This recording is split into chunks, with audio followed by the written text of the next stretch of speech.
Hello guys, so we are left with two more topics in producer theory. So before midterms we had focused on consumer theory, after midterms we are basically focusing on the producer side of microeconomics. So we have actually done what is production, what is your total product, marginal product, average product, then we discussed cost theory. ठीक है, तो अब producer ने produce कर लिया, उसकी cost हमें पता चल गई. So now the two topics is revenue. Revenue का क्या मतलब है कि जब वो प्रोडक्ट अपना बेचेगा तो उसको कितना पैसा मिलेगा, एंड फिर अब हम देखेंगे कि उसको कितना प्रॉफिट हुआ. ठीक है, रेवेन्यू तो सिंपली क्या हुआ कि उसने जो प्रोडक्ट अपना बेचा उससे कितने पैसे मिल रहे हैं, उसके बाद आप एनालाइज करोगे कि उसको एग्जैक्टली कितना प्रॉफिट हुआ. So let us first start with what is revenue.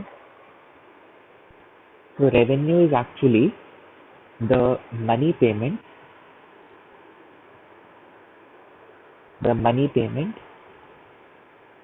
received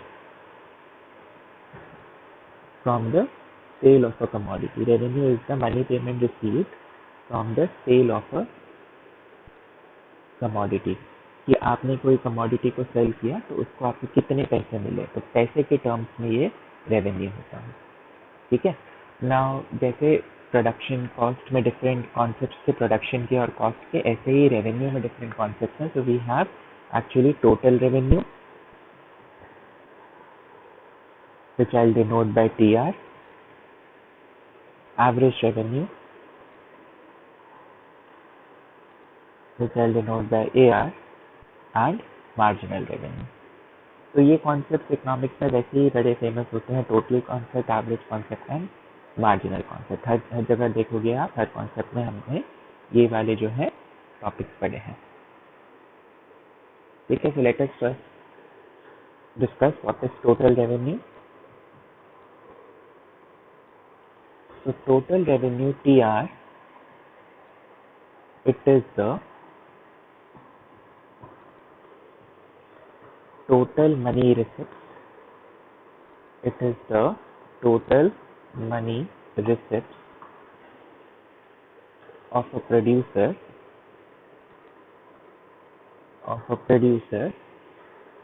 on account of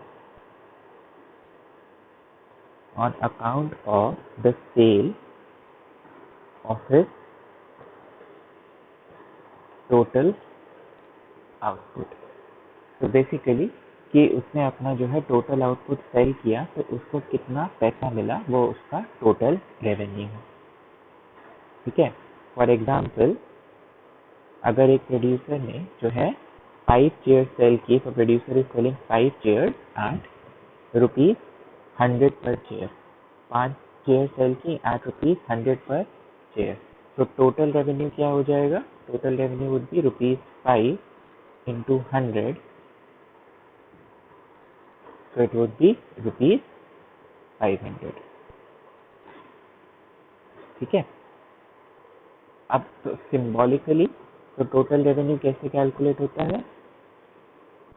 Symbolically, your total revenue is equals to price into quantity.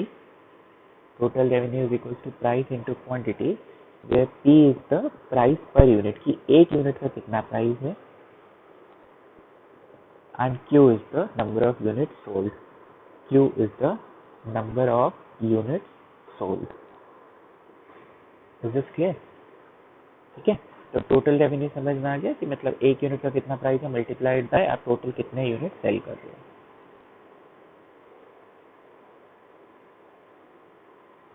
Next is average revenue.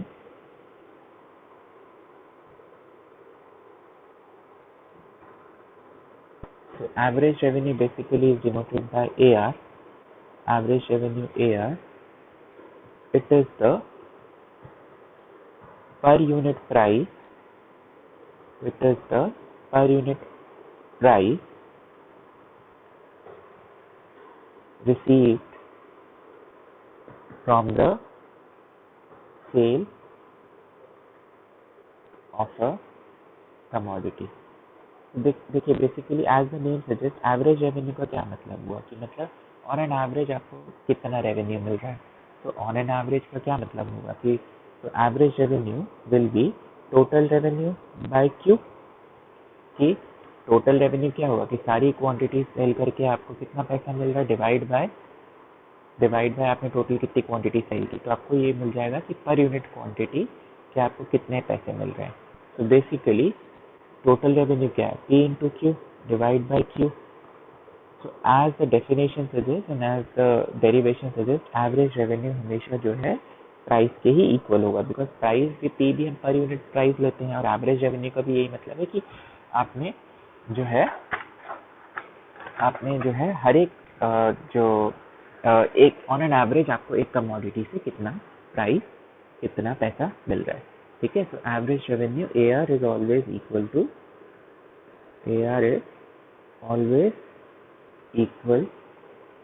To price. AR is always equal to price. ठीक है। Now the next concept is marginal revenue.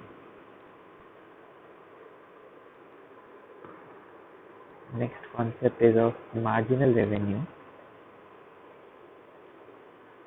So basically as a marginal हमने इतनी बार पढ़ लिया कि marginal cost, marginal utility, marginal product. तो marginal revenue क्या होगा कि अगर आपने एक एक्स्ट्रा यूनिट सेल किया, अगर एक्स्ट्रा यूनिट सेल किया तो आपको कितना पैसा मिल रहा है। ठीक है, तो marginal revenue it is the addition to total revenue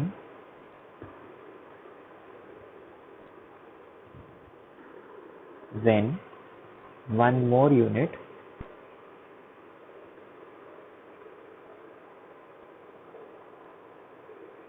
of output is sold. When one more unit of output is sold. अब आपको इससे कंफ्यूज नहीं होना कि मार्जिनल रेवेन्यू का भी मतलब फिर एवरेज रेवेन्यू ही हुआ कि आपने एक एक्स्ट्रा यूनिट सेल किया तो आपने उसी प्राइस पे जो है उसको बेचा, तो वही मार्जिनल रेवेन्यू और एवरेज रेवेन्यू सेम होना चाहिए। ऐसा नहीं है। वी विल सी, देखो कि आपको लॉ ऑफ डिमांड मैंने पढ़ा है। लॉ ऑफ डिमांड क्या कहता है कि as price increases quantity demanded falls. ठीक है, as price increases quantity demanded falls. तो अगर आपको टोटल रेवेन्यू बढ़ाना है, यानी कि अगर आपको ज़्यादा क्वांटिटी सेल करनी है, टोटल रेवेन्यू अगर आपको इंक्रीज करना है, आपको ज़्यादा क्वांटिटी सेल करनी है, तो one of the option is you can decrease your price. तो प्राइस हर यूनिट के साथ वेरी करता है। अगर जैसे हम नॉर्मली जाते हैं, दुकान पे जाते हैं, अगर हम उसको बोलेंगे कि हमें ये इसका एक पीस दे दो, तो वो ज़्यादा पैसे लेगा, लेकिन जैसे ही आप उसको बोलोगे कि इसको 100 पीस दे दो, तो वो पैसे कम कर देगा। तो बेसिकली मार्जिनल रेवेन्यू जो है वो जनरली अभी हम एक केस डिस्कस करेंगे जिसमें ये प्राइस की इक्वल होगा, लेकिन मार्जिनल रेवेन्यू जनरली प्राइस की इक्वल नहीं होता है, जनरली पी के इक्वल नहीं होता है। ठीक है, अभी हम इसको और डिटेल में डिस्कस करेंगे। तो marginal revenue basically it is the addition to total revenue when one more unit of output is sold. कि अगर आपने एक extra unit of output sell किया तो आपको कितना रेवेन्यू मिल रहा है, तो वो है मार्जिनल रेवेन्यू। ठीक है, तो मार्जिनल रेवेन्यू का फॉर्मूला क्या होगा, marginal revenue will B TRN minus TRN minus 1. This is basically the marginal revenue of the nth unit. nth unit मतलब सपोज 10th यूनिट है, तो 10 यूनिट से आपको कितना टोटल रेवेन्यू मिला, माइनस 9 यूनिट से आपको कितना रेवेन्यू मिला, उसको जब आपने माइनस करा तो आपको 10th यूनिट का मार्जिनल रेवेन्यू मिल जाएगा। और अगर ये सिर्फ n ना होकर, ये जैसे मैंने आपको बताया है कि n, ये वाला फॉर्मूला तो आप तभी यूज कर सकते हो कि जब आपका 1 यूनिट से चेंज हो रहा है। ठीक है, लेकिन अगर आपका 1 यूनिट से चेंज नहीं हो रहा, तो marginal revenue is given by change in total revenue,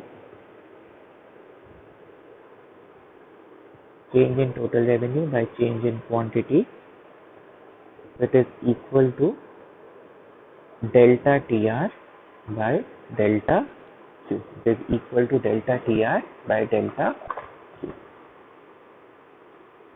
ठीक है, now let us discuss the shape and the nature of these marginal revenue, total revenue and average revenue. ठीक है,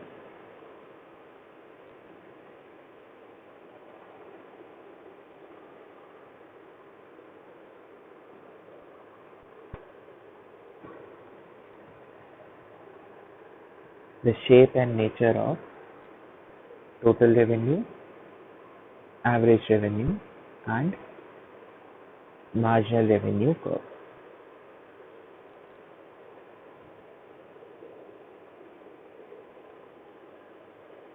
So let us discuss a schedule. एक table पहले discuss करते हैं. You have price here and you have quantity here. ठीक है. तो जब प्राइस 100 था तो कितना प्रोड्यूसर सेल कर पाया? 1 सपोज. जब प्राइस 80 हुआ तो कंज्यूमर प्रोड्यूसर कितना सेल कर पाया? 2 यूनिट.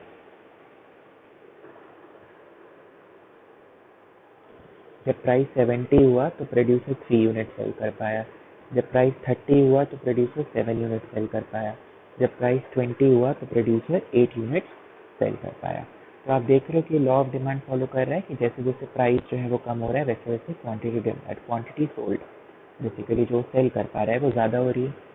तो अब हमने जैसे डिस्कस किया तो AR तो यही है, जो प्राइस होता है वही AR होता है. ठीक है.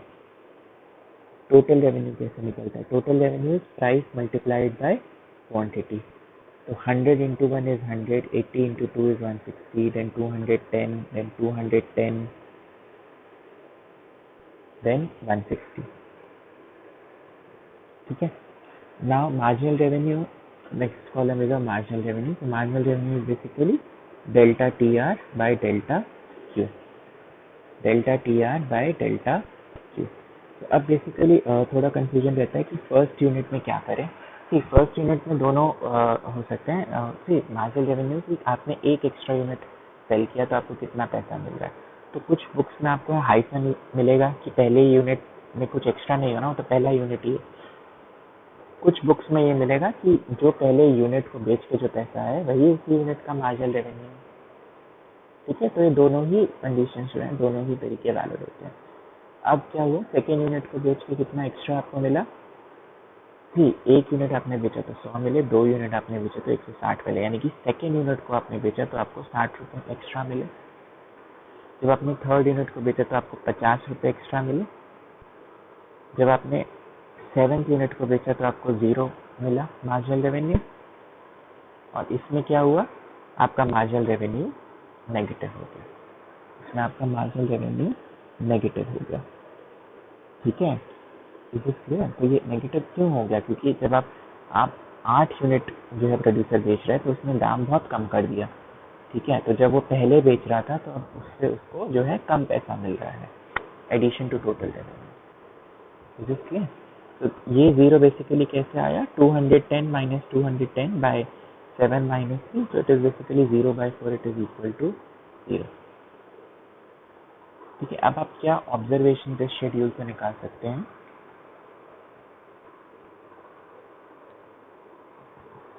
क्या ऑब्जर्वेशन आप निकाल सकते हैं? That first, that marginal revenue is always declining. Marginal revenue is always declining. आप देखो मार्जिनल रेवेन्यू हमेशा कम ही हो रहा है. 100 था, फिर 60, फिर 50, फिर 0. क्योंकि मार्जिनल रेवेन्यू हमेशा डिक्लाइन क्यों करेगा? Because of law of demand. Law of demand क्या कहता है कि अगर आपको एक एक्स्ट्रा यूनिट सेल करना है तो आपको, मतलब अगर आपको एक्स्ट्रा जो है अपना ज़्यादा यूनिट सेल करना है तो आपको प्राइस कम करना पड़ेगा.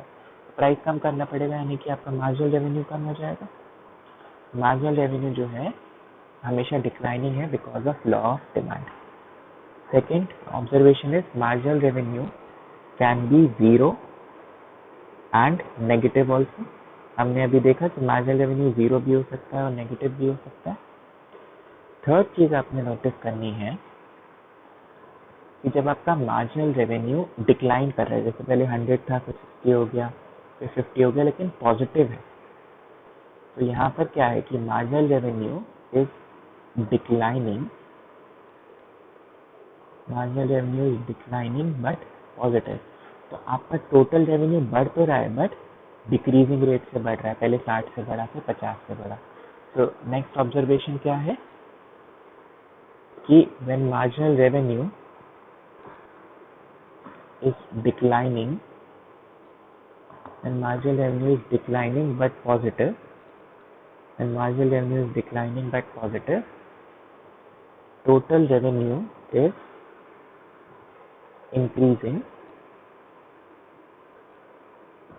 at a decreasing rate.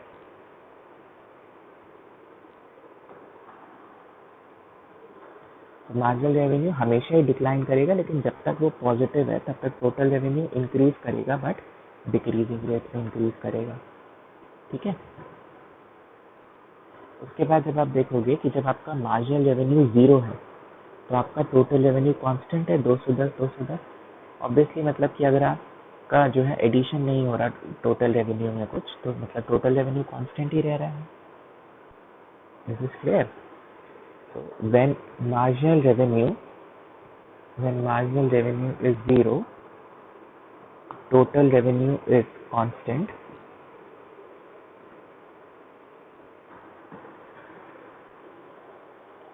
Total revenue is constant and it attains its maximum. ठीक है, 210 पे मैक्सिमम टोटल रेवेन्यू मिल रहा है। एंड फिफ्थ आप देखेंगे कि when marginal revenue is negative,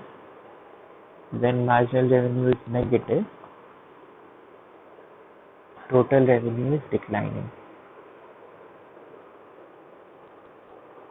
When marginal revenue is negative, total revenue is declining.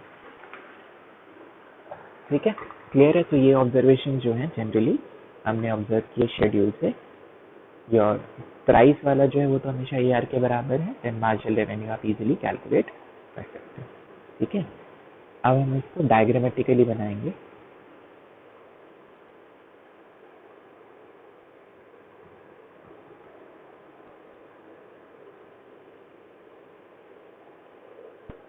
अच्छा, तो अब MR एंड AR कर्व कैसे ड्रॉ करने हैं? ठीक, सबसे पहले लेट अस स्टार्ट विद, जैसे डिमांड कर्व हमने पढ़ा, तो डिमांड कर्व क्या है? जो रिलेशन बताता है price and quantity, then it is downward sloping. तो इसमें y क्या है? y is price and x is quantity. This basically is your demand curve. और कर्व हमेशा क्या होता है? y as a function of x होता है। ठीक है, तो AR कर्व जो है, AR कर्व हमेशा प्राइस के इक्वल होता है, so that means it is nothing but the demand curve. It means it is nothing but the demand curve only. Now generally हम एक लीनियर डिमांड कर्व, जैसे मैंने यहाँ पे एक लाइन बनाई, हम एक लीनियर डिमांड कर्व अज्यूम कर रहे हैं, और जिसका डिमांड कर्व बाय डेफिनेशन जो है वो नेगेटिवली स्लोप्ड है।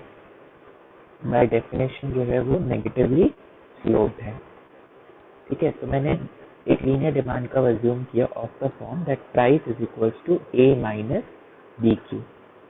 जैसे y is equals to mx plus c straight line equation होती है ना, तो c इंटरसेप्ट है और m स्लोप है। इसमें जो है मेरा A इंटरसेप्ट है और B स्लोप है। माइनस क्यों लिया? क्योंकि डिमांड कर्व नेगेटिवली स्लोप्ड होता है। तो basically intercept of this demand curve, intercept is A and slope is minus c. Intercept is A and slope is minus c.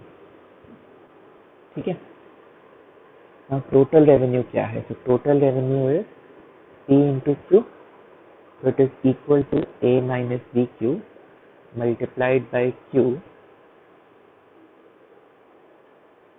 so it is equal to AQ minus BQ square. It is equal to AQ minus BQ square. ठीक है, अब suppose मुझे marginal revenue निकालना हो, तो marginal revenue discrete terms में तो delta TR by delta Q होता है, लेकिन कॉन्टिन्यूस टर्म्स में क्या होगा? DTR by DQ, delta will be replaced by D। ठीक है, तो अब ये अगर मेरा टोटल रेवेन्यू है, तो अगर इसको मैं with respect to Q differentiate करूँ तो मार्जिनल रेवेन्यू क्या हो जाएगा? A, so it is DTR by DQ, so A minus 2BQ. I hope this is clear. So that means मेरा अगर average revenue A minus BQ है, तो मेरा मार्जिनल रेवेन्यू कर्व क्या है? A minus 2BQ। तो क्या फर्क है दोनों कर्व्स में? दोनों का इंटरसेप्ट सेम है, तो both AR and MR start from the same point, both AR and MR start from the same point which is A, ठीक है, but slope of MR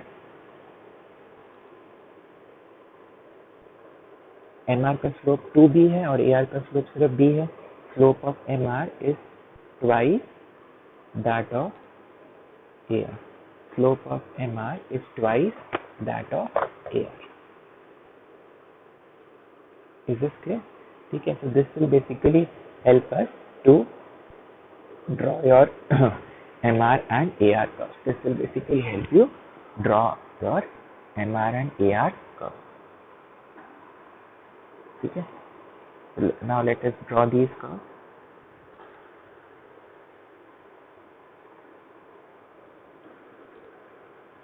तो लेट मी फर्स्ट ड्रॉ. ये अभी हमने पढ़ा, तो यहाँ पर Q है, यहाँ पर प्राइस है, तो ये जो मेरा डिमांड कर्व है ये मेरा AR कर्व है. AR is equals to P वाला कर्व है.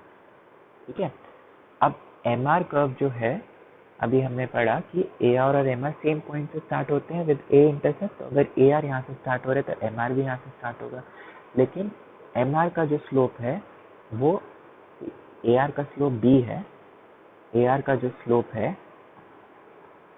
वो -B है, MR का जो स्लोप है वो -2B है. मतलब MR स्टीपर है, जिसका स्लोप ज़्यादा होता है वो स्टीपर होता है, यानी कि वो इनवर्ड आएगा. तो MR का स्लोप जो है वो यहाँ पर, MR जो है वो यहाँ से स्टार्ट होगा. और अभी हमने पढ़ा कि MR जो है वो 0 भी हो सकता है और वो नेगेटिव भी हो सकता है, इसलिए ये MR curve. So this is your MR curve. I hope this is clear. Now इसके बेसिस पे we can draw our TR curve. इसके बेसिस पे तो बेसिकली यहाँ पर आपका AR कर्व तो प्राइस था और हमने MR कर्व भी प्लॉट कर दिया. इसको यूज करके हम TR कर्व भी बना सकते हैं. कैसे बनाएंगे? तो quantity here and total revenue hair.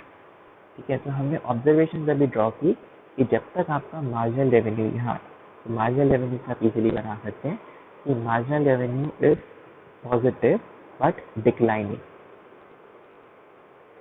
कि आपका मार्जिनल रेवेन्यू पॉजिटिव है लेकिन कम हो रहा है, वो हमेशा ही कम होता है लेकिन अभी पॉजिटिव है. तब तक आपका टोटल रेवेन्यू बढ़ेगा तो सही. तो ये हमारा एक दूसरा एक पॉइंट हमें मिलता है. तो तब तक आपका टोटल रेवेन्यू बढ़ेगा लेकिन डिक्रीजिंग रेट से बढ़ेगा. तो हमने क्या बना दिया? कॉनकेव बना दिया. ठीक है, फिर यहाँ पर जहाँ आपका इस पॉइंट पे क्या है, इस पॉइंट पे मार्जिनल रेवेन्यू 0 है. मार्जिनल रेवेन्यू 0 है तो टोटल रेवेन्यू कांस्टेंट है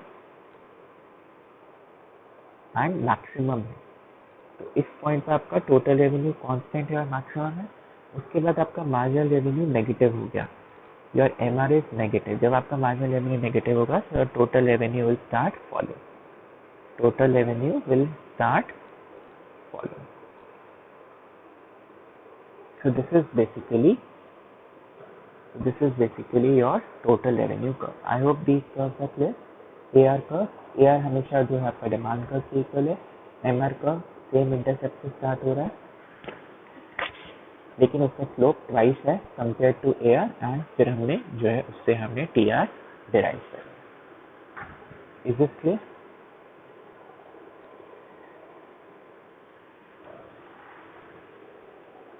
ना एक छोटा सा लास्ट टॉपिक है इसमें कि MR, AR and TR curve, MR, AR and TR curve in case of perfect competition.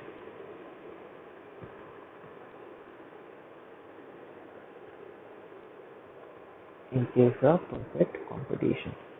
So what do we actually mean by perfect competition? तो हम एक स्पेसिफिक मार्केट की बात कर रहे हैं जिसका नाम है perfect competition. तो परफेक्ट कंपटीशन एक ऐसी मार्केट है जिसमें there are large number of buyers and sellers.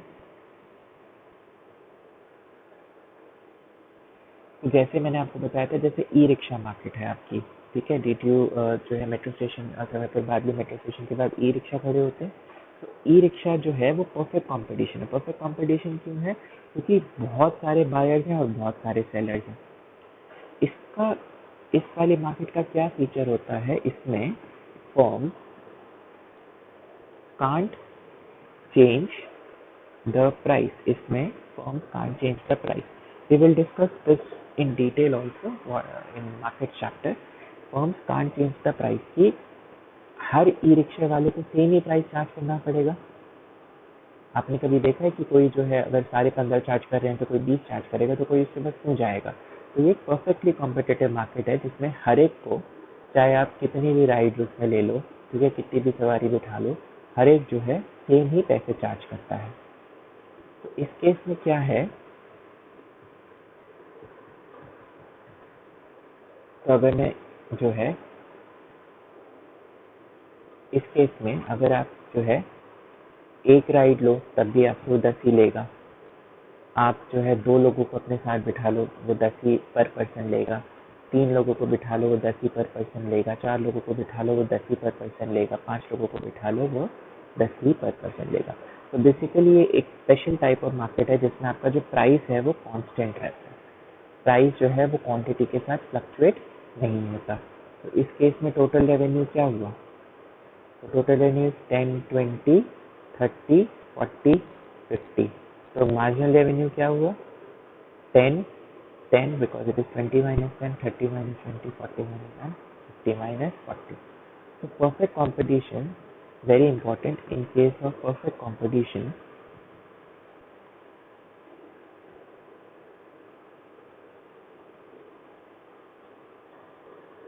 Price is equal to average revenue. तो हमेशा हर मार्केट में होता है, लेकिन परफेक्ट कंपटीशन में एक नई कंडीशन और आ जाती है कि प्राइस जो है वो मार्जिनल रेवेन्यू के इक्वल है.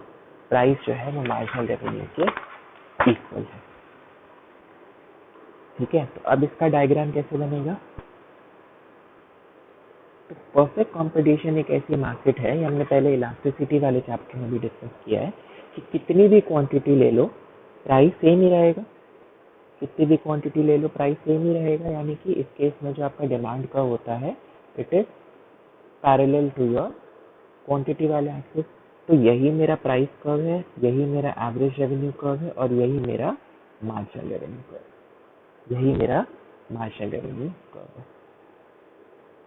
ठीक है, तो परफेक्ट कंपटीशन में हमेशा याद रखना है, this is an important concept, कि उसमें प्राइस और average revenue marginal revenue same ही रहते हैं.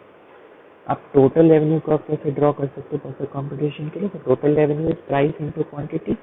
तो पी कांस्टेंट है, पी इज अ कांस्टेंट.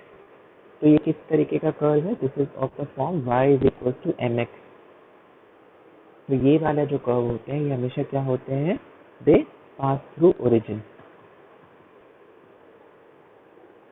ये वाले जो कर्व हैं दे pass through origin.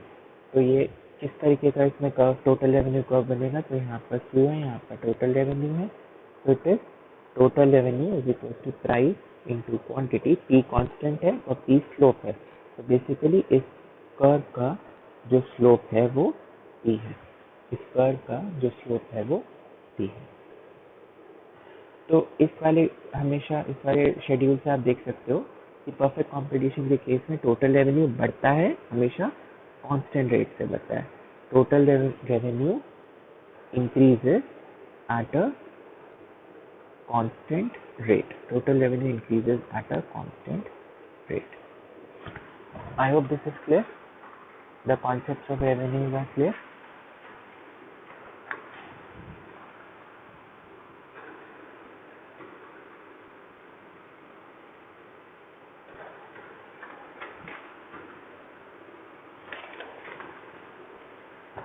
So in the next video we will discuss the revenue is clear. In the next video we will discuss the concepts of profit.